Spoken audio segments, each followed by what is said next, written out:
makiya mukti balabase fagorat mulatu mogitu ni bada ongindandamatu navigani gofta umuriga babdu yeroda mulate bodde kanabamdu Nantassin biqiltuun guddaanne Nantassin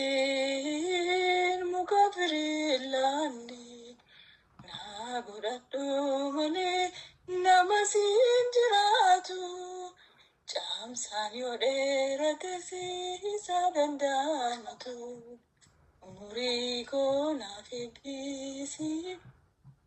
baragabiko kandinako akantane galgalikanko anarka kerajiradi duna faya tamurako nafidaksi malumakeya Rarami nagde bakanda mulatu Yerotu bode waya gadafatu Miragini tole kanu muringamne Nanda sisi malu namatini ane Nanta sisi nibigiltu gudane Nantassin muka birillaanne naa godhadhu malee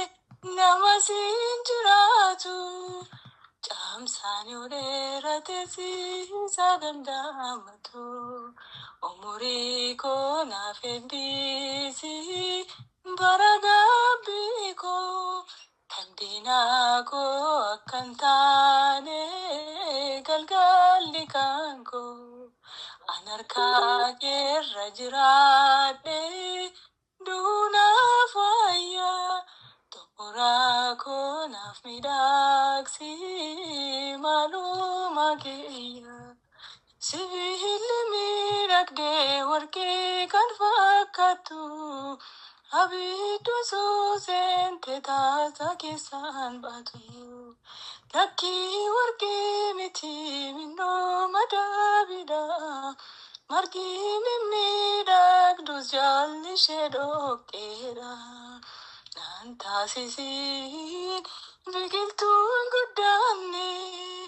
naan taasisiin muka birillaanne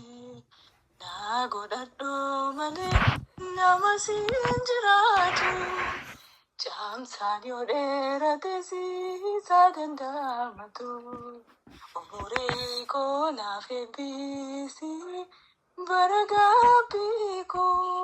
kan diinaa koo akkan taane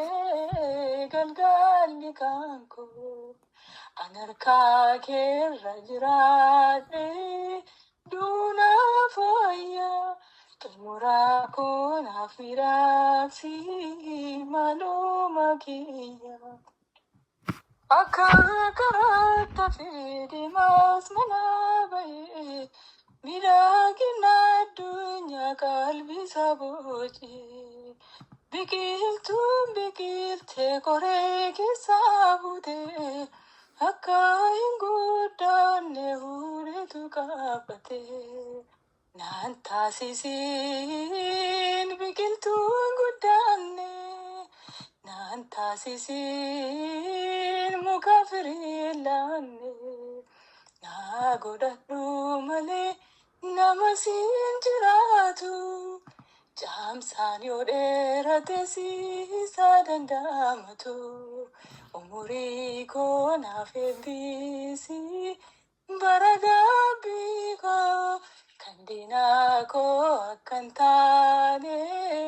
galgalli kan koo anarka kerajirade duna faya tumuraa koo naaf midhaksi malumakiya umurii koo naaf eebbisi bara gabbii koo Kandina ko akantane galgalli kanko anarka kerajrade duna faya tumura ko nafmiraksi maluma kiya. Amin abba farsa kanti waaqayyo abbaan keenya maqaansaa kan ulfaate galatoomeen ulfaata. Ameen. Dhugaa waaqayyo abbaan keenya